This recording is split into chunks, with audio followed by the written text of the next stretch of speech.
நானும் என் கணவரும் எங்கள் பேரக் குழந்தைகளை பார்க்கப் போகிறோம் என்ற ஒரே சந்தோஷத்தில் குழந்தைகளுக்கு பிடித்த பலகாரங்களை தயாரித்து அதை டப்பாக்களில் எடுத்துக்கொண்டு புறப்பட்டோம். 400 கிலோமீட்டர் ரயிலில்தான் பயணம் செய்தோம் என்றாலும் முதுமை எங்களை சோர்வில் ஆழ்த்தியது. ஸ்டேஷனிலிருந்து அழைத்து போவதற்கு எங்கள் மகன் தியாகு வந்திருந்தான். என்னம்மா, ட்ரெயின்ல வந்தது ரொம்ப டயர்டா இருக்கா என்று என் மகன் கேட்டவுடன் என் கணவர், ஆமாண்டா, எங்க சொல்ற பேச்ச கேக்குறா, நீ எப்ப எங்களை வர சொன்னியோ அன்னையில இருந்து குழந்தைங்களுக்கு இது பிடிக்கும் அது பிடிக்கும்னு எல்லா பலகாரத்தையும் செய்யணும்னு ஒரே ஆர்ப்பாட்டம். ஆனா உடம்பு ஒத்துழைக்குமா சொல்லு, ட்ரெயின்ல ஏறுற வரைக்கும் வேலைதான் என்றார் என் கணவர் சந்திரசேகர். அனைத்தையும் சிரித்துக்கொண்டே கேட்ட தியாகு, ஏமா இங்க கிடைக்காத பலகாரமா, ஏன் இப்படி உடம்ப போட்டு வருத்திக்கிறீங்க என்று கூறியபடியே காரை எடுத்தான். உடனே நான், குழந்தைங்களுக்கு செய்யறதுல எனக்கு ஒரு சந்தோஷம்டா, அதை ஏன் தடுக்கிற? ஆமா, ரஞ்சினி எப்படி இருக்கா என்று நான் கேட்டவுடன் தியாகு, நல்லா இருக்காமா, அவளுக்கு சர்ப்ரைஸ் கொடுக்கறதுக்காக தான் இந்த ட்ரிப்பே ஏற்பாடு பண்ணிருக்கேன். இதுதான் ஃபர்ஸ்ட் டைம் நாங்க குழந்தைங்களை விட்டுட்டு போறது என்றான். ஓ அப்படியா, அவளுக்கு விஷயம் தெரியாதா? நல்ல வேலை சொன்ன, இல்லனா முதல் வேலையா ஊருக்கு போறதுக்கு எல்லாத்தையும் எடுத்து வச்சுட்டாளான்னு கேட்டிருப்பேன் என்று நான் கூறியவுடன், இல்லம்மா, ஒரு நாள் ட்ரிப்புன்னு தான் சொல்லி வச்சிருக்கேன். உங்களை வர சொல்லி இருக்கிறதெல்லாம் தெரியும், ஆனா 5 நாள் ட்ரிப்புன்னு தெரியாது. சர்ப்ரைஸா இருக்கட்டுமே சொல்லாம வச்சிருக்கேன், நீங்க எதுவும் உளறிடாதீங்க என்றான். நாங்கள் இருவரும் வருவதை பார்த்த ரஞ்சினியின் முகத்தில் பெரிதாக சந்தோஷம் இல்லை. வேண்டா வெறுப்பாக எங்களை வரவேற்றாள். வாங்கத்த, வாங்க மாமா, எப்படி இருக்கீங்க என்று பேருக்கு கேட்டுவிட்டு, சரியத்த, உங்களுக்கு மாடிப்படி ஏற கஷ்டமா இருக்கும், அதனால உங்க திங்ஸ் எல்லாம் ஸ்டோர் ரூம்ல வச்சுக்கோங்க, ரூமை ஒதுக்கி வச்சிருக்கேன், அதனால நீங்களும் மாமாவும் அங்கேயே படுத்துக்கோங்க என்று கூறிவிட்டு என் கையில் இருந்த பையை பார்த்துவிட்டு, ஆமா, ஒரு நாள் தானே இருக்க போறீங்க, அதுக்கு எதுக்கு இவ்வளவு மூட்டை முடிச்சு கட்டிட்டு வந்திருக்கீங்க என்று என் மகனுக்கு தெரியாமல் முறைத்தபடி கேட்டாள்.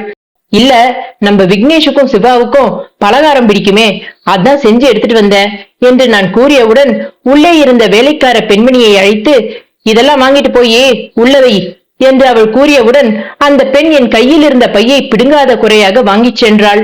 அதற்குள் என் மகன், சரிம்மா, நீங்க போய் ரெஸ்ட் எடுங்க, எனக்கு ஆபீஸ் வேலை இருக்கு என்று கூறிவிட்டு மாடிக்கு சென்றான். என் கண்கள் பேரக் குழந்தைகளை தேடியது. அதை புரிந்து கொண்ட என் கணவர் என் கைகளை பிடித்து, வாக்குமாரி, குழந்தைங்க டியூஷனுக்கு போயிருப்பாங்க, வந்த உடனே பார்க்கலாம், நீ ரொம்ப அசதியா இருக்க, கொஞ்ச நேரம் வந்து ரெஸ்ட் எடுத்துக்கோ என்று என்னை ஸ்டோர் ரூமுக்கு அழைத்துச் சென்றார். என் கணவர் அப்படி கூறிய பொழுதும் என் மருமகள் பேரக் குழந்தைகளை பற்றி வாய் திறக்கவில்லை. நாங்கள் இருவரும் ரூமுக்குள் செல்லும் வரை எங்களை முறைத்து பார்த்து விட்டு மாடிக்கு சென்றாள். அடுத்து சிறிது நேரத்திற்கு அவள் தியாகுவை வசப்பாடி கொண்டிருப்பது எங்கள் காதில் விழுந்தது. நானும் என் கணவரும் கவலையுடன் ஒருவரை ஒருவர் பார்த்து கொண்டோம். என் கண் கலங்குவதை பார்த்த என் கணவர், விடு குமாரி, நம்ம ஒண்ணும் அவங்களுக்காக வரல, குழந்தைங்களுக்காக வந்திருக்கோம். குழந்தைங்களை பார்த்து 3 வருஷத்துக்கு மேல ஆகுது, இப்படியாவது குழந்தைங்களை பார்க்க போறோமேன்னு சந்தோஷப்படு. நாளைக்கு காலையில 2 பேரும் கிளம்பிடுவாங்க, அடுத்த 5 நாளைக்கு நாமளும் குழந்தைங்களை மட்டும்தான், அத நினைச்சு சந்தோஷப்படுவியா? அவ நம்மள என்ன இன்னைக்கு நேத்தா பேசுறா? இந்த வீட்டுக்கு வந்ததுல இருந்து அவ இப்படிதானே இருக்கா? எல்லாம் நம்ம தலையெழுத்து. என்ன பண்றது, நமக்கு ஒரே பையனா போயிட்டான், நமக்கும் அவனை விட்டா வேற யாரு இருக்கா சொல்லு, அதனால அவ பேசுறதெல்லாம் பெருசா எடுத்துக்காத என்று என்னை சமாதானப்படுத்தினார். அவர் சொல்வதும் உண்மைதான். திருமணமாகி 10 வருடத்திற்கு பிறகு தவமாய் தவமிருந்து பிறந்தவன் தான் தியாகு. நாங்கள் போகாத கோயில் இல்லை, பார்க்காத டாக்டர் இல்லை, கையில் இருந்த பணம் மட்டுமே கரைந்தது. அவன் பிறக்கும் வரை என் கணவரின் வருமானம் என் மருத்துவ செலவிற்கே சரியாக இருந்தது. அவன் பிறந்த பிறகு வீட்டு செலவு போக மீதம் கையில் இருக்கும் பணத்தை அவன் ஆசைகளை பூர்த்தி செய்வதற்கு போதுமானதாக இல்லை. எங்களுக்கு ஒரே மகன் என்பதால் அவனை ஆசை ஆசையாக வளர்த்தோம். அவனும் நல்ல பழக்க வழக்கங்களோடு நல்லபடியாக வளர்ந்தான். என் கணவர் அரசு பள்ளி ஆசிரியர். பெரிதாக சம்பளம் இல்லை என்பதால் எங்கள் மகனை நல்லபடியாக படிக்க வைக்க வேண்டும் என்று ஓய்வு நேரங்களில் பணக்கார பிள்ளைகளுக்கு அவர்கள் வீட்டுக்கே சென்று பாடம் எடுத்தார். தியாகுவிற்கு மெக்கானிக்கல் இன்ஜினியரிங் படிக்க வேண்டும் என்று ஆசை. அவன் ஆசைப்பட்டபடியே அவனை பொறியியல் கல்லூரியிலும் சேர்த்தாகிவிட்டது. அவன் படிப்பை முடிப்பதற்குள் என் கணவர் ஓய்வு பெற்றதால் பென்ஷன் மட்டுமே கைக்கு வந்தது. அதிலும் என் மருத்துவ செலவு சேர்ந்து கொண்டதால் அவன் கல்லூரி படிப்பை முடிப்பதற்குள் என் கணவர் படாத பாடுபட்டு விட்டார். அவனும் நல்ல மதிப்பெண்களில் தேர்ச்சி பெற்று விட்டதாக என் கணவரை போனில் அழைத்து கூறிய பொழுது அவர் பட்ட கஷ்டத்திற்கெல்லாம் விடுவு காலம் வந்து விட்டதாகவே நினைத்தார். குமாரி, நம்ம பையன் இன்ஜினியரிங் பாஸ் பண்ணிட்டான், அவனுக்கு பிடிச்ச ஸ்வீட்டா ஏதாவது பண்ணு என்று சந்தோஷமாக கூறினார். என்னங்க, அவனை விட நீங்க ரொம்ப சந்தோஷமா இருப்பீங்க போல இருக்கே என்று நான் சிரித்தபடி கேட்க, ஆமாண்டி, இத்தனை வருஷம் நாம 2 பேரும் பட்ட கஷ்டத்துக்கெல்லாம் விடிவு காலம் வந்துருச்சு. அவனுக்கு சீக்கிரமே வேலை கிடைச்சிடும். இனிமேல் நம்ம எதை பத்தியும் கவலைப்பட வேண்டியதில்லை. இனிமேலு இந்த குடும்பத்தை பாத்துக்கிற பொறுப்பு அவனோடது என்றார். நான் என்னத்தங்க பண்ணிட்டேன், நீங்க தான் அவனுக்காக ஓடா உழைச்சு தேஞ்சீங்க என்று நான் கூறியவுடன், அது எப்படி, உன்னோட சௌகரியத்தெல்லாம் விட்டு கொடுக்கலனா நான் இதை சாதிச்சிருக்க முடியுமா? இது வரைக்கும் உனக்காக நீ ஒரு புடவை கூட என்கிட்ட கேட்டதில்ல. டாக்டர் கிட்ட போனா செலவாயிடும்னு உடம்புக்கு முடியலனாலும் வெளியில சொல்ல மாட்டேன். உடம்பு சரியில்லாத நேரத்துல கூட எங்களுக்காக எழுந்திருச்சு சமைப்ப. ஒரு நாள் கூட முகம் சுளிச்சது கிடையாது. எனக்கு கிடைச்ச பெரிய பொக்கிஷமே நீதான் குமாரி என்று என் கணவர் என்னை புகழ்ந்து கொண்டே போக, போதும் நிறுத்துங்க, சும்மா புகழாதீங்க என்று வெட்கத்தோடு கூறினேன். ஆனால் தியாகு வீட்டிற்கு வந்தவுடன் எங்கள் சந்தோஷமே மறைந்து போனது. அப்பா, நான் மேற்கொண்டு படிக்கலான்னு இருக்கேன். இப்ப இன்ஜினியரிங்ல பெருசா சம்பளம் கிடைக்கிறது இல்லையாப்பா. இப்ப எல்லாம் ஐடில தான் நல்ல சம்பளம்னு சொல்றாங்க. எனக்கு பேசிக்க தவிர வேற எதுவும் தெரியாது. அதுல 2 இயர்ஸ் கோர்ஸ் இருக்காம்பா.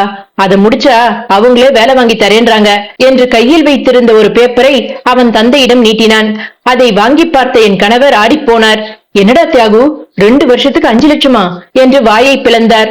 அதற்கு தியாகு, அப்பா, இந்த கோர்ஸ முடிச்சிட்டா உடனே வேலை கிடைச்சிடும். சம்பளமே வருஷத்துக்கு 10 லட்சம் வரும்பா. அதுக்கப்புறம் எல்லாத்தையும் நான் பாத்துக்கிறேன் என்று அவன் கூறியவுடன் என் கணவர், சரிடா, இப்ப 5 லட்சத்துக்கு எங்கடா போறது என்று யோசித்தபடியே கூற, உடனே நான் என் கழுத்தில் இருந்த 5 பவுன் தங்கச்சங்கிலியையும் கையில் இருந்த வளையலையும் கழட்டி கொடுத்தேன். இந்தாங்க, இது அடகு வச்சா எவ்வளவு வரும் பாருங்க, தேவைப்பட்டா வித்துருங்க என்று அவரிடம் நீட்ட, அதற்கு அவர், குமாரி, இதுவே உங்க அம்மா உன் கல்யாணத்துக்கு போட்டது என்று என் கணவர் முடிப்பதற்குள் தியாகு ஓடி வந்து என்னை கட்டிக்கொண்டு, அம்மா, படிச்சு முடிச்சு வேலை கிடைச்ச உடனே உங்களை தங்கத்தாலே குளிப்பாட்டுறேன் என்றான். போதும் விடுடா, இவ்வளவு வயசாயிடுச்சு, இன்னும் குழந்தை மாதிரி நடந்துக்கிற. உன் பிடியை அம்மாவால தாங்க முடியுமா என்று கூறியவுடன் தான் அவன் பிடியை தளர்த்தினான். அதன் பிறகு அவன் சொன்னபடியே கம்ப்யூட்டர் கோர்ஸை முடித்துவிட்டு வேலைக்கும் சேர்ந்தான். இனி பிரச்சனை எல்லாம் தீர்ந்தது. கடன்களை எல்லாம் அடைத்துவிட்டு நகைகளையும் மீட்டுவிடலாம். இனி குடும்ப பாரத்தை அவன் சுமப்பான் என்று நானும் அவரும் நினைத்துக் கொண்டிருந்தோம். ஆனால் தியாகு வேலைக்கு சேர்ந்து முதல் மாத சம்பளம் வாங்குவதற்குள் தான் ஒரு பெண்ணை காதலிப்பதாக கூறி ரஞ்சனியின் போட்டோவை நீட்டினான். நானும் அவரும் அப்படியே உறைந்து போனோம். அதன் பின் நடந்ததெல்லாம் அவசர கதியில் நடந்து முடிந்தது. ரஞ்சனிதான் வீட்டிற்கு மூத்தவள். அவளுடைய தங்கை அப்பர்ணா தியாகுவின் ஆபீஸில் தான் வேலை செய்கிறாள். அவள் தாயும் தந்தையும் விவாகரத்தானவர்கள். ரஞ்சனி அவள் அப்பாவிடமும் அப்பர்ணா அவள் அம்மாவிடமும் வளர்ந்தார்கள். அதை கேட்டபொழுது எனக்கு ஆச்சரியமாக இருந்தது. சாதாரணமாக பெண் பிள்ளைகள் தாயிடம்தான் வளர்வார்கள். ஆனால் இவளோ தந்தையிடம் வளர்ந்திருக்கிறாள். இவள் நம் குடும்பத்திற்கு ஒத்து வருவாளா என்று பயமாக இருந்தது. ஆனால் நாங்கள் இதை பற்றி பெண் வீட்டாரிடம் எதுவும் பேசிக் கொள்ளவில்லை. ரஞ்சனியின் அப்பாவிற்கு தியாகு ஒரு சாதாரண குடும்பத்திலிருந்து வந்திருக்கிறான் என்று தெரிந்தவுடன் முதலில் இவர்கள் காதலை எதிர்த்தார். ஆனால் மகளின் பிடிவாதத்திற்கு முன்னால் அவரால் ஒன்றும் செய்ய முடியவில்லை. அவர் இவர்கள் திருமணத்திற்கு ஒப்புக்கொண்ட பிறகுதான் தியாகு இந்த விஷயத்தை எங்களிடம் கூறினான். நாங்களும் தியாகுவின் மீது வைத்திருந்த அன்பால் அவன் திருமணத்திற்கு ஒப்புக்கொண்டோம். அடுத்த வாரத்திலேயே நிச்சயதார்த்தம் நடந்து முடிந்து திருமண நாளும் குறிக்கப்பட்டது. தியாகுவின் முதல் மாத சம்பளத்தையும் மேற்கொண்டு சிறிது கடனையும் வாங்கி எங்கள் சக்திக்கு மீறி ரஞ்சனிக்கு 5 சவரனில் தாலிச்சங்கிலி போட்டோம். திருமணத்தை முடித்தவுடன் தியாகு ரஞ்சனியுடன் அவள் வீட்டிற்கு சென்றான். 3 நாட்கள் கழித்து இருவரும் எங்களை பார்க்க வந்தார்கள். அவர்களுக்காக என்னால் முடிந்த உணவுகளை தயாரித்து வைத்திருந்தேன். ஆனால் ரஞ்சினி சாப்பிட மறுத்துவிட்டாள். வந்த சற்று நேரத்திற்கெல்லாம் தியாகுவும் ரஞ்சனியும் ஹனிமூன் போவதாக கூறிவிட்டு கிளம்பிவிட்டார்கள். அதன் பிறகு அவர்கள் இருவரும் தியாகு வேலை செய்யும் இடத்திற்கு பக்கத்திலேயே ரஞ்சினியின் தந்தை வாங்கி கொடுத்த வீட்டில் வசிக்க ஆரம்பித்தார்கள். நேரம் கிடைக்கும் பொழுதெல்லாம் தியாகு மட்டுமே வந்து எங்களை பார்ப்பான். ரஞ்சினியின் பேச்சை கேட்டுக்கொண்டு அதையும் நிறுத்தி கொண்டான். பெரியவன் விக்னேஷ் பிறந்த பொழுது கூட எங்களுக்கு 2 நாட்களுக்கு பின்பே தெரிவித்தனர். நாங்களும் ஆசையாக ஓடிச் சென்று பார்த்தோம். ஆனால் ரஞ்சினி குழந்தையை தூக்க கூட எங்களை அனுமதிக்கவில்லை. குழந்தையின் முதல் வருட பிறந்த நாளுக்கு ஊரையே கூட்டி கொண்டாடினார்கள். ஆனால் எங்களுக்கு தகவல் கூட தரவில்லை. நாங்களாக தியாகுவிடம் கேட்டபொழுது தியாகு ஏதேதோ காரணம் சொல்லி எங்களை சமாதானம் செய்தான். சின்னவன் பிறந்த பொழுது கூட அதே நிலைதான் ஏற்பட்டது. நாங்களாக சென்று குழந்தையை பார்த்து வந்தோம். அதன் பிறகு இப்பொழுதுதான் குழந்தைகளை பார்க்க போகிறோம் என்று நான் யோசித்துக் கொண்டிருந்த பொழுதே வேலைக்கார பெண்மணி 2 தட்டில் உணவை போட்டு கொண்டு வந்து நீட்டியபடி சாப்பிட்டீங்கன்னா நான் வேலையை முடிச்சிட்டு கிளம்புவேன் என்றாள். நான் உடனே அவளுக்கு உதவி செய்யும் நோக்கத்தில், நீ வேணா கிளம்புமா, நான் பாத்துக்கிறேன் என்று கூறி முடிப்பதற்குள், வேணா வேணா, அம்மாவுக்கு தெரிஞ்சா அவ்வளவுதான், உங்களை ஏன் கிச்சனுக்குள்ள விட்டுன்னு திட்டுவாங்க என்று பயத்தோடு கூறியவுடன் நான் அவளிடம், ஏமா நாங்க கிச்சனுக்குள்ள வரக்கூடாதா என்று கேட்டதற்கு அவள், அவங்க ஊர்ல இருந்து வர வரைக்கும் நீங்க ஸ்டோர் ரூமையும் ஹாலையும் தவிர வேற எங்கேயும் போகாதபடி பாத்துக்க சொல்லிருக்காங்க. அதனால உங்களுக்கு ஏதாவது வேணும்னா என்கிட்ட கேளுங்க, நான் கொண்டு வந்து தரேன் என்று எங்கே ரஞ்சினியின் காதில் விழுந்துவிடப் போகிறதோ என்ற பயத்தில் மெல்லிய குரலில் கூறினாள். இரவெல்லாம் காத்திருந்தும் குழந்தைகளை பார்க்க முடியவில்லை. அடுத்த நாள் விடியற் காலையிலேயே அவர்கள் இருவருக்கும் பிளைட் என்பதால் தியாகுவும் ரஞ்சினியும் விடுவதற்கு முன்பே கிளம்பினார்கள். ரஞ்சினி கிளம்புவதற்கு முன்பு நாங்கள் இருவரும் என்னென்ன செய்ய வேண்டும், என்னென்ன செய்யக்கூடாது என்று பட்டியலிட்டு கூறினாள். இதோ பாருங்க, நீங்க கொண்டு வந்த பலகாரத்தெல்லாம் அவங்களுக்கு கொடுக்காதீங்க. கண்டதை சாப்பிட்டா வயிறு கெட்டு போயிடும். என்னென்ன கொடுக்கணும்னு வேலைக்காரங்க கிட்ட சொல்லியிருக்கேன். குழந்தைங்க 2 பேரும் மாடியில இருக்கிற அவங்களோட ரூம்ல தான் தூங்குவாங்க. அதுக்காக நீங்க அங்க போகணும்னு இல்ல. இந்த ஸ்டோர் ரூமும் ஹாலையும் யூஸ் பண்ணிக்கோங்க. தோட்டத்துல ஒரு பாத்ரூம் இருக்கு, அதை யூஸ் பண்ணிக்கோங்க என்று அவள் பட்டியல் நீண்டு கொண்டே போக என் மனதிற்குள், போதும் போதும், லிஸ்ட் ரொம்ப பெருசா போயிட்டு இருக்கு என்று சலித்துக் கொண்டேன். 10 நிமிடத்திற்கு மேல் மூச்சு விடாமல் எங்களுக்கு அறிவுரை கூறிவிட்டு காரை நோக்கி நடந்தாள். அதற்குள் ஏதோ ஞாபகத்திற்கு வர சட்டென்று திரும்பியவள், சொல்ல மறந்துட்டேனே, பசங்க கிட்ட நீங்க தான் உங்க தாத்தா பாட்டின்னு சொல்லி ரொம்ப உறவாடாதீங்க. அவங்க கிட்ட நீங்க 2 பேரும் தூரத்து சொந்தம்னு சொல்லி வச்சிருக்கேன். அதையே நீங்களும் சொல்லுங்க என்று சொல்லிவிட்டு கிளம்பினாள். எனக்கும் என் கணவருக்கும் அதை கேட்டவுடன் கோபம் வந்தாலும் இப்படியாவது பேர குழந்தைகளை பார்க்க முடிந்ததே என்று அமைதியாக இருந்தோம். ஏர்போர்ட்டுக்கு சென்ற பிறகுதான் தியாகு ரஞ்சினியிடம், ரஞ்சினி, நாம இப்ப எங்க போறோம் சொல்லு என்று ஆர்வமாக கேட்க அதற்கு அவள் சிரித்துக் கொண்டே, கோவாவுக்கு தானே என்று கூற, தியாகு, அதான் இல்ல, நம்ம பாலிக்கு போறோம். அதுவும் 2 நாள் ட்ரிப் இல்ல, 5 நாள் ட்ரிப் என்று பாக்கெட்டில் இருந்து டிக்கெட்டை எடுத்து நீட்ட ரஞ்சினியின் முகமே மாறியது. ஏங்க, இத முன்னாடியே சொல்ல மாட்டீங்களா? நான் 2 நாள் ட்ரிப்புங்கிறதுனாலதான் ஒத்துக்கிட்டேன். இப்படி திடீர்னு 5 நாள் சொல்றீங்க, அதுவும் பாலிக்கு என்று கோபமாக கேட்டாள். தியாகுவின் முகத்தில் இருந்த சந்தோஷம் எல்லாம் மறைந்து போனது. ஏன் ரஞ்சினி, நீ தானே பாலிக்கு போகணும்னு ரொம்ப நாளா சொல்லிட்டு இருந்த, அதனாலதான் உனக்கு சர்ப்ரைஸா இருக்கட்டுமே புக் பண்ண. ஏன் உனக்கு பாலிக்கு போறதுக்கு பிடிக்கலையா என்று இறுகிய முகத்துடன் கேட்டான். அதுக்கு இல்லைங்க, இதுவரைக்கும் உங்க அப்பா அம்மா கூட குழந்தைங்க இருந்ததே இல்ல. ஏதோ 2 நாள்னா பரவாயில்ல, திடீர்னு என்னை விட்டுட்டு 5 நாள் இருக்கணும்னு சொன்னா குழந்தைங்க எப்படி இருப்பாங்க என்றாள். ஓ, அதுக்குதான் யோசிக்கிறியா? அதெல்லாம் பாத்துக்கலாம் விடு. அப்பா அம்மா குழந்தைங்களை நல்லா பாத்துப்பாங்க, எனக்கு அந்த நம்பிக்கை இருக்கு என்று அவன் கூறியதும் ரஞ்சினிக்கு என்ன செய்வதென்று தெரியாமல் கைகளை பிசைந்தாள். காலை தூங்கி எழுந்தவுடன் மாடியிலிருந்து இறங்கி வந்த குழந்தைகள் எங்களை பார்த்ததும் பயத்தில் ஒதுங்கியே இருந்தார்கள். நானும் என் கணவரும் குழந்தைகளுடன் அன்பாக பேசி விளையாட ஆரம்பித்தவுடன் எங்களிடம் நன்றாக ஒட்டி கொண்டார்கள். 5 நாட்கள் போனதே தெரியவில்லை. தியாகு குழந்தையாக இருக்கும் பொழுது அவனுடன் விளையாடியது எங்களுக்கு அந்த சந்தோஷம் மறுபடியும் பேர குழந்தைகள் மூலம் கிடைத்தது. அவர்களுடன் இருந்த ஒவ்வொரு வினாடியும் சிறுவயதில் தியாகு செய்த குறும்புத்தனம் எல்லாம் மலரும் நினைவுகளாக வந்து போனது. நானும் என் கணவரும் அதை பற்றி எல்லாம் பேசிக் கொண்டிருந்தோம். ரஞ்சினியும் தியாகுவும் அன்று ஊரிலிருந்து வந்துவிட்டார்கள். நாங்கள் இருவரும் குழந்தைகளுடன் விளையாடுவதை பார்த்து ரஞ்சினி எங்களை முறைத்துவிட்டு குழந்தைகள் இருவரையும் மாடிக்கு அனுப்பினாள். பின் நாங்கள் என்னென்ன செய்தோம் என்று வேலையாட்களிடம் எங்கள் முன்னாலேயே விசாரணை நடந்தது. அவர்களும் எல்லாம் நல்லவிதமாக கூற ஒரு பெருமூச்சு ஒன்றை விட்டுவிட்டு எங்கள் பக்கம் திரும்பி, சரி, எப்ப கிளம்ப போறீங்க? ஏதோ 5 நாள் குழந்தைங்களோட இருந்துட்டீங்க, இனிமேல் அதையே சாக்கா வச்சுக்கிட்டு அடிக்கடி வராதிங்க, எங்களுக்கு 1008 வேலை இருக்கு. அதுவும் இல்லாம என் ஃப்ரெண்ட்ஸ் கிட்டயும் ரிலேட்டிவ்ஸ் கிட்டயும் நீங்க யாருன்னு கேட்டா நான் என்ன சொல்ல முடியும் என்று கூறிவிட்டு பர்சில் இருந்த 500 ரூபாய் நோட்டை எடுத்து என்னிடம் நீட்டினாள். நான் என்ன என்பது போல் நிமிர்ந்து பார்த்தேன். ட்ரெயின் டிக்கெட் வாங்கறதுக்கு பணம் வேணும்ல, இந்தாங்க என்றாள். என் கணவர் பொறுமையுடன், வேண்டாமா, என்கிட்ட இருக்கு, கடவுள் எங்களை இன்னும் அந்த நிலைமைக்கு கொண்டு வரல, நாங்க கிளம்புறோம் என்று என் பக்கம் திரும்பி, குமாரி, பேக் எடுத்துக்கோ, நாம போலாம் என்றார். நானும் தியாகு கிட்ட ஒரு வார்த்தை சொல்லிட்டு போலாமேங்க என்றேன்.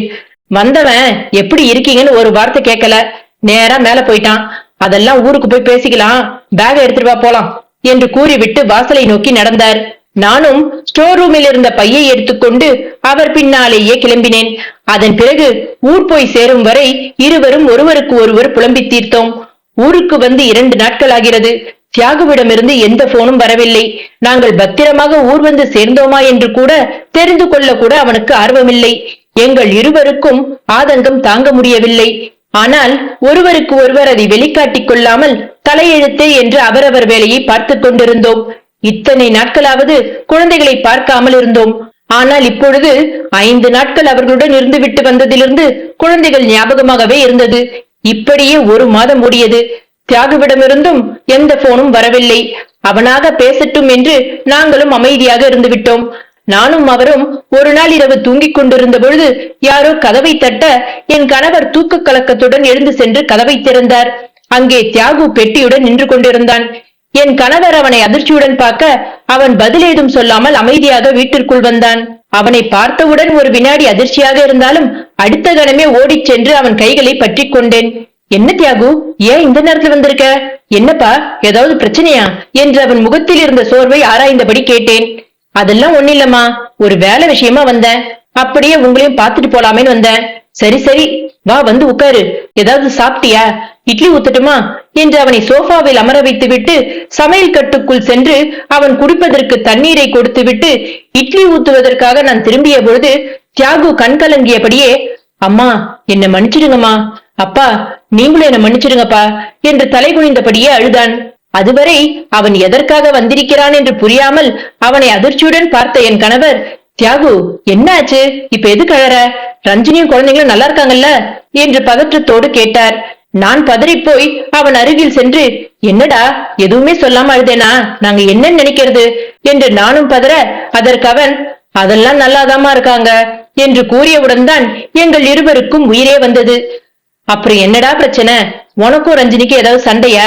புருஷன் பொண்டாட்டினா அடிக்கடி சண்டை வரதான் செய்யும், அதுக்காக கோச்சுக்கிட்டு வந்துருவியா என்று நான் கேட்க, உடனே என் கணவர், இத்தனை வருஷம் பொண்டாட்டி கைக்குள்ளேயே இருந்திருப்பான், இப்பதான் முதல் முறையா சண்டை போட்டிருப்பான், அதான் ரோஷம் பொத்துக்கிட்டு பெட்டியை தூக்கிட்டு வந்திருக்கான், எல்லாம் போக போக சரியாயிடும் என்று நக்கலாக சிரித்துக் கொண்டே கூறினார்.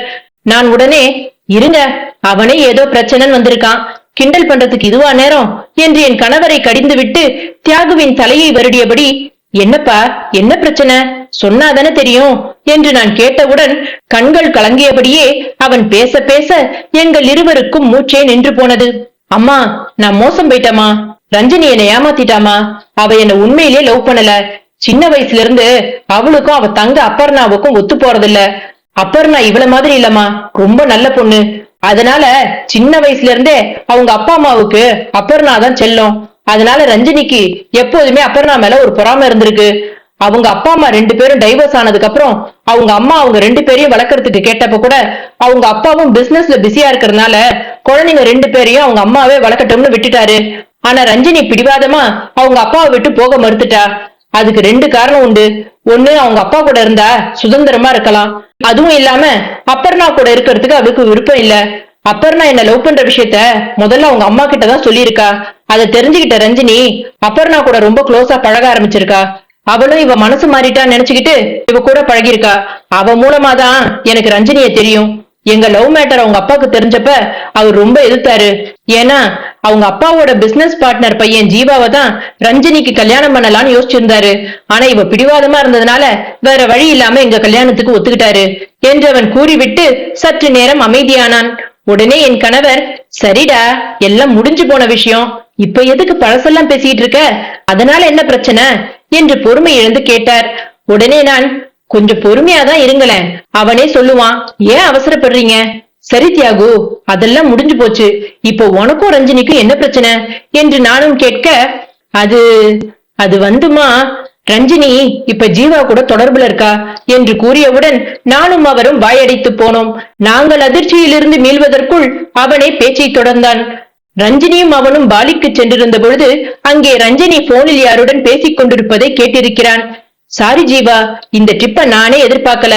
இந்த இடியட் சர்ப்ரைஸ் கொடுக்கறேன்னு சொல்லிட்டு ஷாக்கு தான் கொடுத்திருக்கான். கடைசியில பார்த்தா 5 days ட்ரிப்பு, அதுவும் பாலிக்கு கூட்டிட்டு வந்திருக்கான். நான் உங்க கூட தான் பாலிக்கு வரணும்னு நினைச்சேன்.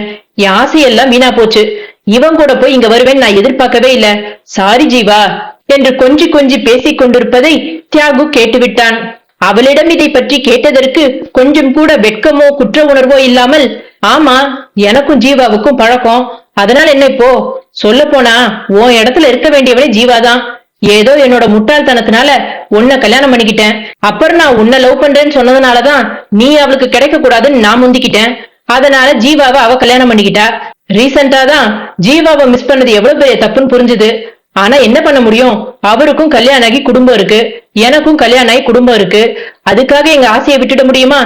இதெல்லாம் மேலிடத்துல சகஜம். கண்டுக்காம நீ உனக்கு பிடிச்ச மாதிரி ஒருத்திய பாத்துக்கோ, நான் ஒன்னும் தப்பா நினைச்சுக்க மாட்டேன் என்று அவள் கூறியதும் தியாகு அவளை பலார் என்று கன்னத்தில் அறைந்தான். அதன் பிறகு அங்கிருந்து புறப்படும் வரை தியாகு எவ்வளவோ ரஞ்சினியிடம் மன்றாடி பார்த்தான். ரஞ்சினி, கொஞ்சம் குழந்தைங்களை நினைச்சு பாரு. நாளைக்கு இந்த விஷயம் வெளில தெரிஞ்சா நம்ம மானமே போயிடும். அவங்க எதிர்காலம் என்ன ஆகும் கொஞ்சமாவது யோசிச்சு பாத்தியா என்று எவ்வளவோ கெஞ்சி பார்த்தான். ஆனால் ரஞ்சினி எதற்கும் செவி சாய்க்கவில்லை. அதனால்தான் வீட்டிற்கு வந்த பொழுது கூட தியாகு யாரிடமும் பேசாமல் அமைதியாக மாடிக்கு சென்று விட்டான். அதுவும் இவளுக்காக பெற்றோரை கூட ஒதுக்கி வைத்தோமே, இனி அவர்கள் முகத்தில் எப்படி முழிப்போம் என்ற குற்ற உணர்வுதான் அவனை அவர்களிடம் பேச விடாமல் தடுத்தது. ஆனால் ரஞ்சினியின் நாட்டம் அத்தோடு நிற்கவில்லை. இத்தனை நாள் மறைவா பண்ணிக்கிட்டு இருந்த விஷயத்த இப்ப வெளிப்படையா பண்றா. ஏன் முன்னாடியே அவன்கிட்ட போன்ல பேசுறா. தினமும் நைட்ல அவனை பாக்கறதுக்கு அவன் கெஸ்ட் ஹவுஸ்க்கே போறா. எனக்கு என்ன பண்றதுனே தெரியல. எவ்வளவோ சண்டை போட்டு பார்த்தாச்சு. அவங்க அப்பா கிட்ட சொல்லலாம்னா அவரும் அவ கூட சேர்ந்துகிட்டு குழந்தைங்களை என்கிட்ட இருந்து பிரிச்சுடுவாரோன்னு பயமா இருக்கு. அவளுக்கு எப்படியாவது எல்லா சொத்தையும் அவ தங்கைக்கு கொடுக்காம தானே எடுத்துக்கணும்னு பாக்குறா. அவங்க அப்பா கிட்ட சொல்லிடுவேன்னு நான் மிரட்டினதுக்கு நான் அவர்கிட்ட சொன்னேன்னா அவ சாவுக்கு நான் தான் காரணம் லெட்டர் எழுதி வச்சுட்டு அதே வீட்டுல தூக்கு மாட்டிட்டு செத்துருவேன்னு மிரட்டுறா. எனக்கு என்ன பண்றதுனே தெரியல. என்னால அதுக்கு மேல அந்த வீட்டுல பொறுமையா இருக்க முடியல. அதான் கிளம்பி வந்துட்டேன் என்றான். அவனை என்ன சொல்லி சமாதானப்படுத்துவது என்று எங்கள் இருவருக்குமே தெரியவில்லை. நான் அவகிட்ட இருந்து டைவர்ஸ் வாங்கிடலான்னு இருக்கேன். எப்படியாவது குழந்தைங்களை என்னோட கூட்டிட்டு வந்துடணும். அவகிட்ட வளர்ந்தா குழந்தைங்க நிலைமை ரொம்ப மோசமாயிடும். இப்பவே விக்னேஷ் அவளை பத்தி கேள்வி கேட்க ஆரம்பிச்சிட்டான். அவனுக்கு என்ன பதில் சொல்றதுன்னு எனக்கு தெரியல என்று அவன் கூறியவுடன் நான் மெதுவாக, தியாகு, குழந்தைங்களுக்காகவாவது நீ கொஞ்சம் பொறுத்து போ. ஒருவேளை அவளுக்கும் திருந்தறதுக்கு இது ஒரு சந்தர்ப்பமா இருக்கும். நான் எதுக்கு சொல்றேன்னா, நீங்க 2 பேரும் பிரிஞ்சிட்டா குழந்தைங்க தான் அல்லோலப்படும் என்று நான் சொல்லி முடிப்பதற்குள் என் கணவர் குறுக்கிட்டு, என்ன குமாரி உளர்ற? எந்த புருஷனாலதான் கண்ணு முன்னாடியே பொண்டாட்டி வேற ஒருத்தன் கூட பழகிறத பாத்துட்டு பொறுமையா இருக்க முடியும் என்று ஆவேசமாக கூற எனக்கு கோபம் தலைக்கேறியது. ஏன், இதே ஒரு பொண்ணு புருஷங்காரன் வேற ஒருத்தையோட பழகுறான்னு சொன்னா பெத்தவங்க நாம என்ன பண்றோம்? கொஞ்சம் பொறுத்து போ, அவன் திரும்பி வருவான், இல்ல அவனை எப்படியாவது வழிக்கு கொண்டு வரலாம்னு சொல்றோம். அதுவே ஒரு பொண்ணு பண்ணா மட்டும் ஏன் திருந்தறதுக்கு ஒரு சந்தர்ப்பம் கொடுக்க மாட்டேங்கிறீங்க என்று கத்தினேன். நான் பேசியதை கேட்டு இருவருமே ஆடி போனார்கள். தியாகு, நீங்க எத்தனை நாள் வேணாலும் தங்கு. ஆனா யோசிச்சுப்பார், இதே உன் நிலைமையில அவளும் அவ நிலைமையில நீயும் இருந்தா என்னைக்காவது நீ திரும்பி வரும்போது அவ உன்னை ஏத்துக்கணும்னு நீ நினைக்க மாட்ட? இன்னும் கொஞ்ச நாள் பொறுத்து பாரு. எனக்கு என்னமோ அவ மனசு மாறுவான்னு தோணுது. அப்படி ஒருவேளை அவ சரிப்பட்டு வரலனா அப்ப இந்த டைவர்ஸ பத்தி எல்லாம் யோசிக்கலாம் என்று நான் கூறியவுடன் இருவரும் எதுவும் பேசாமல் அமைதியானார்கள். ஆமாம் தியாகு, ரஞ்சனிக்கு ஏன் அவ தங்க மேல இவ்வளவு வெறுப்பு என்று நான் சந்தேகத்துடன் கேட்க, அதுவாமா, அவங்க அப்பாவோட முதல் தாரத்து பொண்ணுதான் ரஞ்சினி, 2ஆம் தாரத்தோட பொண்ணுதான் அபர்ணா. அபர்ணாவோட அம்மாவுக்கும் இவங்க அப்பாவுக்கும் டைவர்ஸ் ஆகுற வரைக்கும் அபர்ணாவோட அம்மா இவளை நல்லபடியா தான் பாத்துக்கிட்டாங்க. ஆனா இவதான் கடைசி வரைக்கும் அவங்கள அம்மாவாவே ஏத்துக்கல. எங்க கல்யாணத்துக்கு வந்ததோட சரி, அதுக்கப்புறம் இவ விஷயத்துல அவங்க தலையிடுறதே கிடையாது. எங்க கல்யாணம் தண்ணி கூட அவ இவங்களை அவமானப்படுத்தினா. அதனால இனிமேல் இந்த வீட்டுக்கே வரமாட்டேன்னு சொல்லிட்டு போயிட்டாங்க என்று தியாகு கூற, சரி தியாகு, கொஞ்சம் பொறுமையாரு, அவகிட்ட பேசி பார்க்கலாம் என்றேன். அதற்கு அவன், அம்மா, நான் சொன்னா நீங்க கேட்க போறதில்ல. அவ நம்மளெல்லாம் மதிக்கவே மாட்டா. அவகிட்ட எல்லாம் அவமானப்படணும்னு நம்மளுக்கு என்ன தலையெழுத்தா சொல்லுங்க என்றான். என் கணவரும் சிறிது நேரம் யோசித்து விட்டு, சரி தியாகு, ஒரு தடவை உங்க அம்மா பேச்ச கேட்டுதான் பாப்போமே, ஒருவேளை அவ மனசு மாறினாலும் மாறலாம் என்றார். அடுத்த ஒரு வாரத்திற்கு மூவரும் அமைதியாக இருந்தோம். அவளிடம் எப்படி பேசுவது என்று மூவரும் ஆலோசித்துக் கொண்டிருந்தோம். ஆனால் நாங்கள் ஒரு அடி எடுத்து வைப்பதற்குள் அவள் கடைசி அடிக்கு வடிகால் வகுத்து விட்டாள். ஆம், விவாகரத்து கேட்டு நோட்டீஸ் அனுப்பியிருந்தாள். அதை பார்த்தவுடன் எனக்கு கோபம் பொத்துக் கொண்டு வந்தது. என்ன பொண்ணுடா இவ, கொஞ்சம் கூட மனசாட்சியே இல்லாம வக்கீல் நோட்டீஸ் அனுப்பி வச்சிருக்கா. உன்ன மாதிரி ஒருத்தன் புருஷனா கிடைக்கிறதுக்கு அவ கொடுத்து வச்சிருக்கணும். எல்லாம் பணத்துமிரு. இவளுக்குதான் அறிவில்ல. இவங்க அப்பாவுக்கு எங்க போச்சு? கொஞ்சமாவது புத்திமதி சொல்லலாம்ல. இதெல்லாம் சரிப்பட்டு வராது தியாகு. இவகிட்ட பேசுறத விட நேரா நம்ம அவ அப்பா கிட்டே பேசுவோம். அவங்க அப்பாவை பாக்குறதுக்கு ஏற்பாடு பண்ணு என்றேன். அவனும் சரிம்மா, நான் மாமா கிட்ட பேசிட்டு என்னைக்கு போலாம்னு சொல்றேன் என்றான். நாங்கள் மூவரும் ரஞ்சினியின் தந்தையை பார்க்கச் சென்றோம். விஷயத்தை கேள்விப்பட்டதும் முதலில் அதிர்ச்சியானவர் பின்பு தன் மகளுக்கு ஆதரவாக பேசினார். அன்னைக்கே சொன்ன அவகிட்ட இந்த சம்பந்தம் வேண்டான்னு. எங்க கேட்டா? இப்பயாவது புத்தி வந்ததே. என்ன 2 குழந்தைங்க ஆயிடுச்சு, அவங்கள பத்தி தான் யோசிக்க வேண்டியதா இருக்கு. ஆனா இந்த காலத்துல அது ஒரு பிரச்சனையே இல்ல. குழந்தைங்க இருந்தாலும் 2வது கல்யாணம் பண்ணிக்கிறாங்க. இப்பயாவது அவ தகுதிக்கு ஏத்த மாதிரி பாக்கணும்னு நினைக்கிறாளே, அது வரைக்கும் சந்தோஷம். சரி சரி, எனக்கு உங்ககிட்ட பேசுறதுக்குலாம் நேரம் இல்ல. டைவர்ஸ் அப்ளை பண்ணிருக்கால, மேற்கொண்டு என்ன செய்யணுமோ அதை நான் பாத்துக்கிறேன். இப்ப நீங்க கிளம்புங்க என்று அதிகார தோரணியில் கூறிவிட்டு பதிலுக்கு கூட காத்திருக்காமல் எழுந்து சென்றார். நாங்கள் மூவரும் அப்படியே ஸ்தம்பித்து போய் நின்றோம். வெளியே வந்தவுடன் என் கணவருக்கு பொறுக்கவில்லை. பணம் இருந்தா எப்படி வேணா வாழலாம்னு நினைக்கிறாங்க. இவங்களெல்லாம் மனுஷங்க லிஸ்ட்லயே சேர்த்துக்க முடியாது. பொண்ணை பெத்த அவங்களுக்கே இவ்வளவு தைரியம் இருந்தா நான் புள்ளைய பெத்தவன், நான் ஏன் பயப்படணும்? டேய் தியாகு, விவாகரத்தாகட்டும், உனக்கு ஏத்த மாதிரி நானே ஒரு பொண்ணை பாக்குறேன் என்றார். நான் உடனே கொஞ்சம் சும்மா இருங்க, தேவையில்லாம இப்ப ஏன் அதை பத்தி பேசிக்கிட்டு, முதல்ல நடக்க வேண்டியதை பாப்போம். இனிமேல ரஞ்சினி கிட்ட பேசி பிரயோஜனம் இல்லைன்னு தோணுது. இப்படிப்பட்ட அப்பா இருக்கும்போது இந்த மாதிரி பொண்ணெல்லாம் வழிக்கு வரமாட்டா. குழந்தைங்களை எப்படியாவது நம்ம கூட்டிட்டு வரதுக்கு பாக்கணும். தியாகு, வக்கீல ஏற்பாடு பண்ணு, எப்படியாவது குழந்தைங்களை கூட்டிட்டு வந்துரு என்றேன். அதற்கு தியாகு, அம்மா அது நடக்கும்னு எனக்கு தோணலம்மா. அம்மாங்கிற முறையிலும் சரி வசதியிலும் சரி அவளுக்குதான் முதல் உரிமை தருவாங்க. அவங்களுக்கு இருக்கிற செல்வாக்குக்கு அவங்க அப்பா கண்டிப்பா குழந்தைங்களை நம்ம கிட்ட அனுப்புறதுக்கு விட மாட்டாரு. வேணும்னா அப்பப்போ குழந்தைங்களை போய் பாக்கிறதுக்கு முடியுமான்னு பாப்போம் என்றான். அதன் பிறகு கோர்ட்டில் விவாகரத்து வழக்கு தொடரப்பட்டது. குழந்தைகளை நாங்கள் வளர்க்கிறோம் என்று முறையிட்டதற்கு நீதிபதி நாங்கள் எதிர்பார்த்த காரணத்தையே கூறி மறுத்தார். அதனால் நாங்களும் விடாபடியாக விவாகரத்து கொடுக்க மறுத்தோம். இப்படியே 1 வருடத்திற்கு மேல் வழக்கு தொடர்ந்தது. இதற்கிடையில் குழந்தைகளை பார்ப்பதற்கு அவ்வப்போது தியாகு மட்டும் சென்று வந்தான். ஆபீஸுக்கு பக்கத்திலேயே வீட்டை பார்த்து கொண்டு வாரத்தில் 1 நாள் குழந்தைகளை சென்று பார்த்து வந்தான். ஒரு கட்டத்திற்கு மேல் கோர்ட்டுக்கும் வீட்டிற்கும் அலைவது அவனுக்கு விரக்தியை அதிகப்படுத்த இந்த வழக்கை முடித்தால் போதும் என்று குழந்தைகள் இருவரும் ரஞ்சினியிடமே வளரட்டும் என்று ஒப்புக்கொண்டான். அன்று கோர்ட்டுக்கு செல்ல வேண்டிய கடைசி நாள். அன்றோடு அவனுக்கும் ரஞ்சினிக்கும் உள்ள திருமண உறவு முறிய போகிறது. அன்று ரஞ்சினி நீதிமன்றத்திற்கு குழந்தைகளுடன் வந்திருந்தாள். குழந்தைகள் இருவரும் தியாகுவை பார்த்தவுடன் ஓடி வந்து கட்டிக்கொண்டார்கள். உலக அதிசயமாக ரஞ்சினியும் எதுவும் கூறாமல் அமைதியாக இருந்தாள். இதற்கு பின் தியாகுவை குழந்தைகளிடம் நெருங்க விடக்கூடாது என்று முடிவோடு இருந்ததால் இன்று மட்டும் குழந்தைகள் தந்தை முகத்தை பார்த்து கொள்ளட்டும் என்று ஒரு ஏளன சிரிப்போடு அமர்ந்திருந்தாள். நீதிபதி தீர்ப்பை வாசித்தார். ரஞ்சினிக்கும் தியாகுவுக்கும் விவாகரத்து அளிக்கப்பட்டது. அத்தோடு குழந்தைகள் இருவரும் தந்தையிடமே வளர வேண்டும் என்று நீதிபதி உத்தரவிட்டார். அதை கேட்டவுடன் ரஞ்சினிக்கு ஆத்திரம் கொள்ளவில்லை. நீதிபதியிடமே கோபத்தோடு முறையிட்டாள். நாங்கள் மூவரும் எப்படி இது நடந்தது என்று புரியாமல் ஒருவரை ஒருவர் பார்த்து கொண்டோம். அதன் பிறகு அவர் கூறிய காரணங்களை கேட்டவுடன் அந்த நீதிமன்றமே அதிர்ந்து போனது. அவளுக்கும் ஜீவாவுக்கும் உள்ள உறவுக்கான ஆதாரத்தை யாரோ தியாகுவின் வக்கீலுக்கு அனுப்பி வைத்திருந்தார்கள். இதை வெளியிட தியாகு ஒப்புக்கொள்ள மாட்டான் என்று அவனுடைய வக்கீல் அவனிடமிருந்து அதை மறைத்து விட்டார். நீதிபதி அதையே ஒரு காரணமாக கூறி குழந்தைகள் இருவரும் தந்தையிடம்தான் வளர வேண்டும் என்று உத்தரவிட்டார்.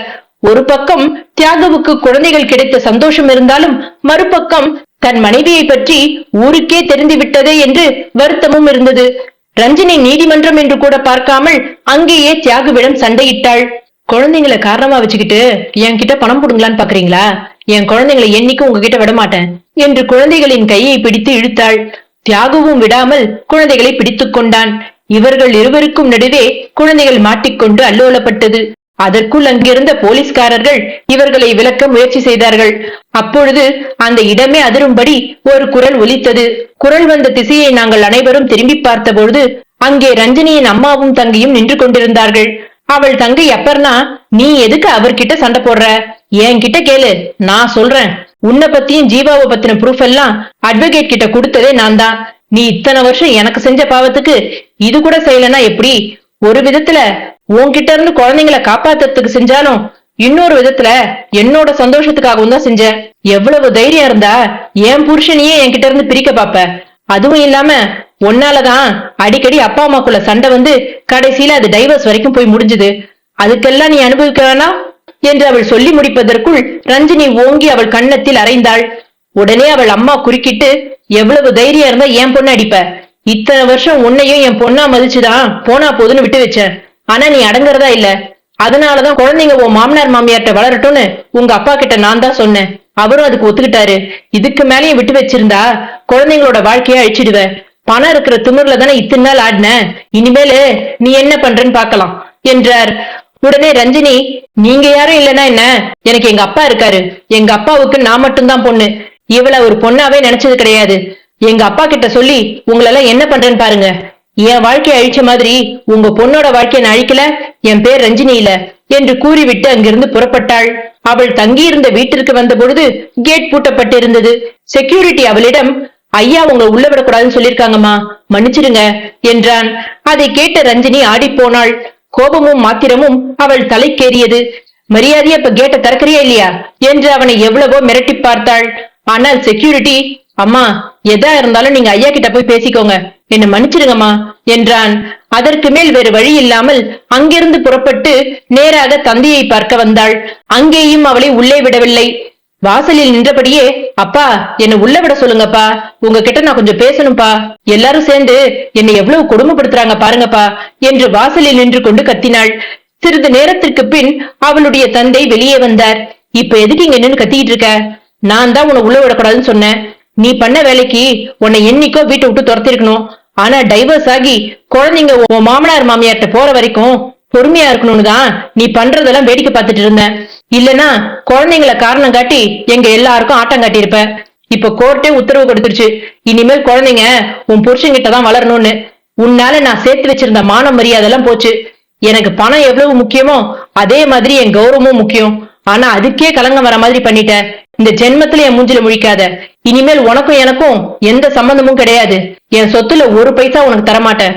என்னோட ஒரே வாரிசு என் பொண்ணு அபர்ணா மட்டும்தான் என்று கூறிவிட்டு செக்யூரிட்டியின் பக்கம் திரும்பி, வெளியில தள்ளி கேட்ட மூடுங்க.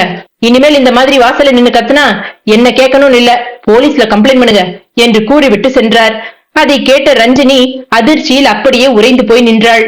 அவளுக்கு தலையே சுற்றுவது போல் இருந்தது. இதுவரை அவள் வாழ்க்கையில் எதையுமே கற்றுக்கொள்ளவில்லை. தந்தையின் பணத்தில் பகட்டோடு வளர்ந்தவள். வீட்டில் ஒரு துரும்பை கூட அசைத்ததில்லை. அலங்காரம் செய்வதும் ஊர் சுற்றுவது மட்டுமே வாழ்க்கையாக இருந்தது. பேருக்கு என்று படித்தாலே ஒழிய அதிலும் பெரிதாக எதையும் கற்றுக்கொள்ளவில்லை. படித்து முடித்த உடனேயே தந்தையின் கம்பெனியிலேயே அவருக்கு உதவியாக பணியாற்ற தொடங்கினாள். அவரும் அவளுக்கு என்று மாதா மாதம் சம்பளத்தை கொடுத்து கொண்டிருந்தார். அது எல்லாம் இன்றோடு சரி. இனிமேல் வீட்டிற்கு மட்டுமல்ல, கம்பெனியிலும் நுழைய முடியாது என்று அவளுக்கு நன்றாக புரிந்தது. எப்படி தன் தந்தையை சமாதானப்படுத்துவது என்று யோசிக்க ஆரம்பித்தாள். இப்பொழுது அவள் கையில் இருப்பது கிரெடிட் கார்டும் டெபிட் கார்டு மட்டுமே. அதிலும் கிரெடிட் கார்டை உபயோகப்படுத்தி பின் அந்த கடனை அடைக்க முடியாமல் போனால் அதுவே அப்பாவுக்கு தன் மேல் உள்ள வெறுப்பு அதிகமாக காரணமாகிவிடும். இது எல்லாம் புரிந்தாலும் ரஞ்சனி எப்படியாவது தந்தையை சமாதானப்படுத்தி விடலாம் என்ற நம்பிக்கையோடு தன் வசதிக்கு ஏற்றாற்போல் ஒரு 5 ஸ்டார் ஹோட்டலில் தங்க ஆரம்பித்தாள். இப்படியே 2 மாதங்கள் ஓடியது. கையில் இருந்த இருப்பு எல்லாம் கரைந்து போனது. ஹோட்டலிலும் அவளை வெளியேறச் சொல்லி உத்தரவிட்டார்கள். அவளும் இந்த 2 மாதத்தில் எவ்வளவோ தன் தந்தையை சமாதானம் செய்ய முயற்சி செய்தாள். ஆனால் எந்த பிரயோஜனமும் இல்லை. இப்பொழுது என்ன செய்வதென்று யோசித்துக் கொண்டிருந்தவளுக்கு தியாகுவை விட்டால் வேறு வழி இல்லை என்று நன்கு புரிந்தது. ஆனால் நேரடியாக தியாகுவை தேடிச் சென்றால் அவர் தன்னை ஏற்றுக்கொள்ள மாட்டார். முதலில் அவருடைய பெற்றோரை சமாதானப்படுத்த வேண்டும் என்று எங்களை தேடி வந்தாள். அவள் வீட்டு வாசலில் வந்து நின்றவுடன் நானும் என் கணவரும் அதிர்ச்சியில் உறைந்து போனோம். அவள் அன்று கோர்ட் வாசலில் கத்தியது மட்டுமே எங்கள் மனத்திரையில் ஓடியது. ஆனால் அவள் அமைதியாக நின்று கொண்டிருப்பதை பார்த்தவுடன் நான் அவளை உள்ளே அழைத்தேன். வாரஞ்சினி, ஏன் வாசலே நிக்கிற என்று நான் அழைத்தவுடன் அவள் தயங்கியபடியே வீட்டுக்குள் வந்தாள். எங்களிடம் மன்னிப்பு கேட்க அவள் தன்மானம் இடம் கொடுக்கவில்லை. ஆனால் வேறு வழி இல்லாமல் சிறிது நேரம் அப்படியே நின்று கொண்டிருந்தவள் பின் பேச ஆரம்பித்தாள். என்ன மன்னிச்சிருங்க, நான் செஞ்சதெல்லாம் தப்புதான். என்னால என் குழந்தைங்களை பார்க்காம இருக்க முடியல. முன்னாடியே வந்திருப்பேன், ஆனா அவர் என்ன சொல்லுவார்னு பயந்துகிட்டு தான் வரல என்றாள். நான் அவளை பார்த்தபடியே யோசித்துக் கொண்டிருந்தேன். அதற்குள் என் கணவர், நீ மன்னிப்பு கேட்க வேண்டியது எங்க கிட்ட இல்ல, தியாகு கிட்ட. அவன் மன்னிச்சாதான் நாங்க உன்னை ஏத்துக்க முடியும். அதை விட்டுட்டு நேரா இங்க வந்து நின்னுகிட்டு குழந்தைங்களை பார்க்கணும்னு சொல்றது நல்லா இல்ல. உங்க அப்பா உன்னை முதல்ல ஏத்துக்கிட்டாரா என்று சற்று கோபத்துடன் கேட்டார். அவள் இல்லை என்பது போல் தலையாட்டினாள். நான் உடனே, ரஞ்சினி, வந்ததுக்கு வேணா 2 நாள் குழந்தைகளோட இரு. ஆனா நீ முதல்ல சமாதானப்படுத்த வேண்டியது தியாகுவ. நீ வாழ்க்கையில எதையுமே கத்துக்கல. வாழறது கூட ஒரு கலைதான். முதல்ல நாம நம்மள நேசிக்கணும், நீ அதை கூட பண்ணல என்று நான் கூறியவுடன் அவள் குழப்பத்துடன் என்னை பார்த்தாள். ஆமா, நமக்கு ஒரு பொருள் பிடிச்சிருக்குன்னா அந்த பொருளை எவ்வளவு கவனமா பாத்துக்கிறோம். அதுல எந்த சேதாரமும் ஏற்படாம ஒரு சின்ன கீறல் கூட விழாம பொத்தி பொத்தி பத்திரமா பாத்துக்கிறோம். உயிரே இல்லாத ஒரு பொருளுக்கே அவ்வளவு மதிப்பு இருக்குன்னா நாம நமக்கு எவ்வளவு மதிப்பு கொடுக்கணும். உனக்கு நீ மதிப்பு கொடுத்திருந்தா உன்னை நீயே திறந்தழுத்தி இருக்க மாட்ட. அலங்காரம் பண்ணிக்கிட்டு ஆடுறதும் பாடுறதும் மட்டும் கலை இல்ல, வாழ்க்கைய நல்லபடியா வாழறது கூட கலைதான். நாம நம்மளையும் நேசிச்சு நம்மள சுத்தி இருக்கிறவங்களையும் நேசிச்சு அவங்களுக்கு செய்ய வேண்டியதை ஒவ்வொன்றத்தையும் பார்த்து பார்த்து செய்யறது கூட ஒரு கலைதான். சமைக்கிறது, வீட்டை சுத்தமா வச்சுக்கிறது, குழந்தைங்களை வளர்க்கறதெல்லாம் வேலைக்காரங்க செய்யற வேலையா நினைக்க கூடாது. அதெல்லாம் கைவந்த கலையா இருக்கணும். அதுக்கு ஆம்பளைங்க பொம்பளைங்கன்ற பாகுபாடு கிடையாது. முதல்ல தியாகுவை சமாதானப்படுத்தி அவன் கூட உண்மையான பொண்டாட்டியா வாழறதுக்கு பாரு. அதுக்கப்புறம் நீ குழந்தைங்க கூட இருக்கிறதா வேண்டாமான்னு யோசிக்கலாம். தியாகு வரும்போதெல்லாம் அவன் கூட வந்து குழந்தைகளை பாத்துட்டு போ. உனக்காக தியாகு கிட்ட நான் பேசுறேன், அது மட்டும்தான் என்னால செய்ய முடியும். இந்த சந்தர்ப்பத்தையும் நீ ஒழுங்கா பயன்படுத்திக்கலனா யாரும் இல்லாம அனாதையா தான் நிக்கணும். இத்தனை நாள் பணத்தால எல்லாரையும் சேர்த்து வச்சிருந்த, இப்போ உன்கிட்ட பணம் இல்ல, யாராவது உன் கூட இருக்காங்களா? பணம் இல்லாத நேரத்துல கூட நம்ம நேசிக்கிறவங்க கூட இருந்தா நாம இழந்தது கூட திரும்பி சம்பாதிச்சிடலாங்கிற நம்பிக்கை வரும்.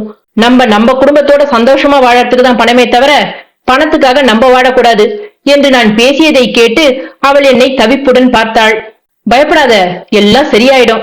உன்னை பார்த்தா சாப்பிட்ட மாதிரி தெரியல, இரு நான் போய் சாப்பாடு எடுத்துட்டு வரேன் என்று கூறிவிட்டு அன்று சமைத்து வைத்திருந்த உணவை தட்டில் வைத்து எடுத்து வந்தேன். 2 மாதம் ஹோட்டல் உணவை மட்டுமே சாப்பிட்டவளுக்கு வீட்டு சாப்பாடு மடமடவென இறங்கியது. அவள் சாப்பிட்டு முடிப்பதற்குள் குழந்தைகளை பள்ளியிலிருந்து என் கணவர் அழைத்து வந்தார். அவளை பார்த்தவுடன் குழந்தைகள் இருவரும் ஓடிச் சென்று கட்டிப்பிடித்துக் கொண்டார்கள். பெரிய பங்களாவில் வசதியாக வளர்ந்தவளுக்கு இங்கு தரையில் ஏசி இல்லாமல் படுப்பது சிரமமாக இருந்தது. இரவெல்லாம் தூக்கம் வராமல் புரண்டு கொண்டே இருந்தாள். அவள் எழுவதற்குள் நான் தியாகுவிற்கு போன் செய்து நடந்ததை எல்லாம் கூறினேன். முதலில் அவன் நான் கூறியதை ஏற்றுக்கொள்ளவில்லை என்றாலும் பின்பு ஒப்புக்கொண்டாள். 2 நாட்கள் குழந்தைகளுடன் சந்தோஷமாக இருந்துவிட்டு தியாகுவின் வீட்டிற்கு சென்றாள். அவள் சென்ற பிறகு என் கணவர் கூட என்னிடம் கேட்டார், ஏன் குமாரி, அவன் நம்ம கூட இருந்தா எல்லா வேலையும் கத்து கொடுத்திருக்கலாம்ல, எதுவுமே தெரியாம அங்க போய் என்ன பண்ணுவா? இப்பதான் அவனே மனசு மாதிரி போனா போதுன்னு ஏத்துக்கிட்டு இருக்கான். இவ அங்க போய் ஒன்னும் தெரியாம நின்னானா பழையபடி 2 பேருக்கும் சண்டை தான் வரும். இங்க இருந்தானா வேலையும் கத்துக்கிட்ட மாதிரி இருந்திருக்கும், குழந்தைங்களையும் பாத்துக்கிட்ட மாதிரி இருந்திருக்கும் என்றார். அதற்கு நான், இல்லங்க, அவ அங்க போறதுதான் நல்லது. ஒண்ணுமே தெரியலனாலும் புருஷன் கூட அட்ஜஸ்ட் பண்ணி வாழ்ந்துருவா. இதுவே நம்ம கூட இருந்தானா நம்ம ஏதாவது வேலை சொன்னா நாம அவளை குடும்பப்படுத்ததான் நினைச்சுப்பா. அவ பண்ணதுக்கெல்லாம் நம்ம என்னமோ அவளை பழி தீக்கிறோன்னு தான் அவளுக்கு தோணுமே தவிர அவ நல்லதுக்கு தான் சொல்றோம்னு நினைக்க மாட்டா. அதுக்கப்புறம் அந்த கோபத்தெல்லாம் குழந்தைங்க மேல காட்டுவா. இது வரைக்கும் குழந்தைங்க அவளோட நல்ல பக்கத்தை மட்டும் தான் பாத்திருக்காங்க. நம்ம மேல இருக்கிற கோபத்தை குழந்தைங்க மேல காட்டினா அதுக்கப்புறம் காலத்துக்கும் குழந்தைங்க அவகிட்ட ஒட்டாது. முதல்ல அவ உண்மையிலேயே மாறிட்டாளா இல்லையான்னு தெரிஞ்சுக்கணும். அதுக்கு அவ இங்க இருந்தா சரிப்பட்டு வராது. நம்மளை விட தியாகுக்கு தான் அவளை பத்தி நல்லா தெரியும். அதுவும் இல்லாம தியாகுக்கு எல்லா வேலையும் தெரியும், அவன் பாத்துப்பான். இது அவளுக்கு நம்ம குடுக்கற கடைசி சான்ஸ். இத நல்ல விதமா பயன்படுத்திக்கிட்டானா அது அவளுக்கு நல்லது. பாப்போம் என்ன நடக்குதுன்னு என்று நான் கூறியவுடன் என் கணவர், அவ மாறுவான்னு நினைக்கிறியா? எனக்கு என்னமோ தோணல குமாரி. ஆனா நீ சொல்றது உண்மைதான், நம்ம எடுக்கிறதே பெரிய ரிஸ்க். இந்த மாதிரி பொண்ணுங்கெல்லாம் அவ்வளவு சீக்கிரத்துல மாற மாட்டாங்க. அப்படி இருக்கும்போது நம்ம கூட தங்க வச்சோம்னா அது அவளுக்கு நரகமாதான் தெரியும். அந்த கோபத்தெல்லாம் குழந்தைங்க மேலதான் காட்டுவா. நியூஸ்ல வேற என்னென்னமோ காட்டுறாங்க, புருஷன் பொண்டாட்டிய கொலை பண்றான், பொண்டாட்டி புருஷனை கொலை பண்றா, குழந்தைங்களை கொலை பண்றாங்கன்னு. அதெல்லாம் கேட்கும் போது மனசே பதறுது. இப்ப அவ வாழ்க்கையே தலைகீழா மாறி இருக்கு. நீ சொல்ற மாதிரி இந்த மாதிரி நேரத்துல அவ குழந்தைங்களோட இருக்கிறது நல்லதில்ல. ஒரு விதத்துல அவ தியாகு கூட இருக்கிறது தான் நல்லது. அவங்கிட்டையும் எதுக்கும் கொஞ்சம் ஜாக்கிரதையா இருக்க சொல்லணும். இப்ப அவளுக்கு இருக்கிற மன அழுத்தத்துக்கு அவ என்ன யோசிப்பான்னு கூட தெரியாது என்றார். சரிங்க, நான் தியாகு கிட்ட பேசுறேன். இத்தனை வருஷம் அவ கூட வாழ்ந்திருக்கான், அவளை எப்படி கையாளணும்னு அவனுக்கு தெரியாதா? ஒத்து வரலனா அவங்க உங்க வாழ்க்கைய அவங்கவுங்க பாத்துக்கணும்னு சொல்ல வேண்டியதுதான், வேற என்ன பண்ண முடியும் என்று நான் கூறியவுடன் என் கணவர் ஆமாம் என்பது போல் பெருமூச்சுடன் தலையசைத்தார். ரஞ்சனி ஆரம்பத்தில் எந்த வேலையும் செய்ய தெரியாமல் திணறினாள்.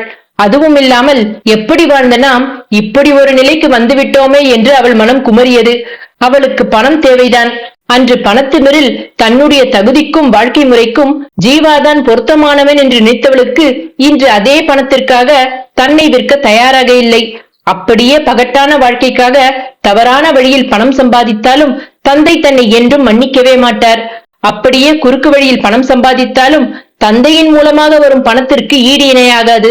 எப்படியாவது சிறிது நாட்கள் பல்லை கடித்துக் கொண்டு நாம் தியாகுவுடன் வாழ்ந்தால் இழந்தது எல்லாம் மீட்டுவிடலாம் என்று தன்னைத்தானே சமாதானம் செய்து கொண்டாள்.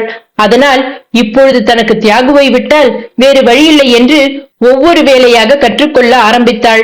அப்படியாவது தன் தந்தை மனம் மாறி என்றாவது ஒரு நாள் தன்னை ஏற்றுக்கொள்வார் என்று நம்பினாள். எப்படியும் அவளுடைய அப்பா பேர குழந்தைகளை பற்றி விசாரிப்பதற்காக தியாகுவிற்கு போன் செய்வார் என்று அவளுக்கு நன்றாகவே தெரியும். என்ன இருந்தாலும் அவர் ரத்தம் அல்லவா?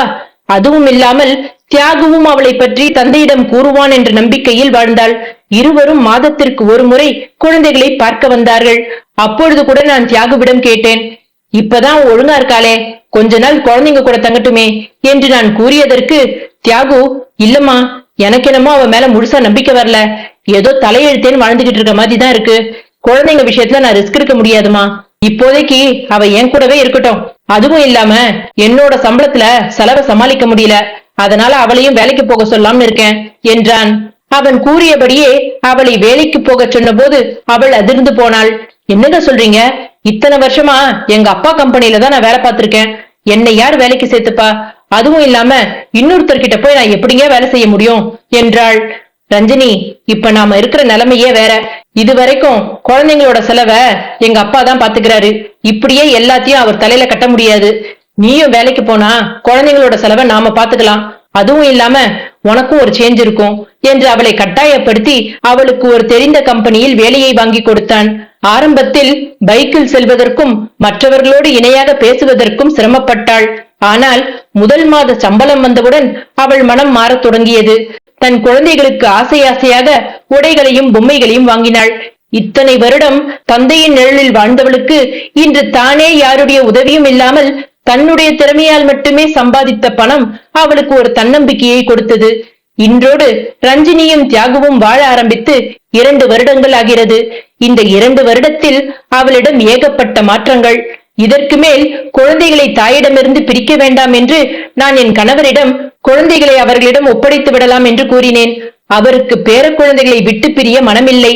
ஆனால் நாம் என்னதான் குழந்தைகளை அன்போடு வளர்த்தாலும் பெற்றோரின் அன்பு கிடைக்காமல் வளரும் குழந்தைகளின் மனதில் ஒரு ஏக்கம் நீங்கா இடத்தை பிடித்து விடுகிறது.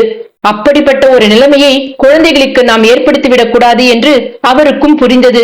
சரி குமாரி, அவங்க இந்த தடவை வரும்போது அவங்க கிட்ட பேசுவோம் என்றார். அன்று எப்பொழுதும் போல் தியாகுவும் ரஞ்சினியும் குழந்தைகளை பார்க்க வர நான் அவர்களிடம் குழந்தைகளை அவர்களுடன் அழைத்துச் செல்லுமாறு கூறினேன். இருவரும் சற்று தயங்கினார்கள். வேலைக்கும் சென்று குழந்தைகளையும் எப்படி பார்த்துக் கொள்வது என்று யோசித்தார்கள். அதனால் என் கணவர், குமாரி, பேசாம நம்ம வேணா அங்க போயிடுவோமே, இங்க இருந்து நம்ம என்ன பண்ண போறோம், அங்க போனா அவங்களுக்கும் கொஞ்சம் உதவியா இருக்கும் என்று கூறியவுடன் நான் தயக்கத்துடன் ரஞ்சினியை பார்க்க அவள் முகமே சுருங்கி போயிருந்தது.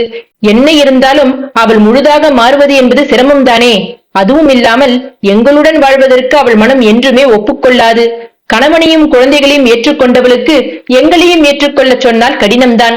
அதனால் நான் சிறிது நேரம் யோசித்துவிட்டு, சரிங்க, நீங்க சொல்ற மாதிரி நாமளும் அங்கே போயிடலாம். ஆனா அவங்க கூட இருக்க வேண்டாம். பக்கத்துல ஒரு சின்னதா ஒரு வீடு பாத்துக்கலாம். அவங்களுக்கு தேவையான உதவியெல்லாம் செய்யலாம். அவங்க ஆபீஸ்ல இருந்து வர வரைக்கும் நம்ம குழந்தைங்களை ஸ்கூல்ல இருந்து கூட்டிட்டு வந்து பாத்துக்கலாம். என்ன ரஞ்சினி, உனக்கு சரிதானே என்று கேட்டவுடன் தான் அவள் முகம் தெளிவு பெற்றது. ரஞ்சினி அவளுக்கு கொடுத்த சந்தர்ப்பத்தை சரியாக பயன்படுத்தி கொண்டாள். அதற்காக நானும் என் மருமகளும் ரத்தமும் சதையுமாக இருக்கிறோம் என்று கூறிவிட முடியாது. என்னதான் தள்ளி தள்ளி இருந்தாலும் எங்களுக்குள்ளேயும் அவ்வப்போது பிரச்சனை வருவதுண்டு. ஆனால் இது எப்பொழுதும் நடக்கக்கூடியதுதானே. எங்கள் குடும்பமும் சந்தோஷம், சண்டை, சச்சரவு, பின் ஒருவருக்கு ஒருவர் மன்னிப்பு கேட்பது என்று ஒரு கதமமாக இருக்கிறது. ஆளுக்கு ஒரு மூலையில் வாழ்வதற்கு தயாரானவர்கள் இன்று அடித்தாலும் பிடித்தாலும் ஒரே இடத்தில் வாழ்ந்து கொண்டிருக்கிறார்கள். பணம் எவ்வளவு முக்கியமோ அதைவிட குடும்பம் முக்கியம் என்று அவளுக்கு புரிந்தது. அதை புரிந்து கொண்டாலே எல்லோருடைய வாழ்க்கையும் சிறக்கும். அவள் மாறிவிட்டாள் என்பதற்கு சாட்சியாக அவளுடைய தந்தையும் பேர குழந்தைகளை வந்து பார்த்து செல்கிறார்.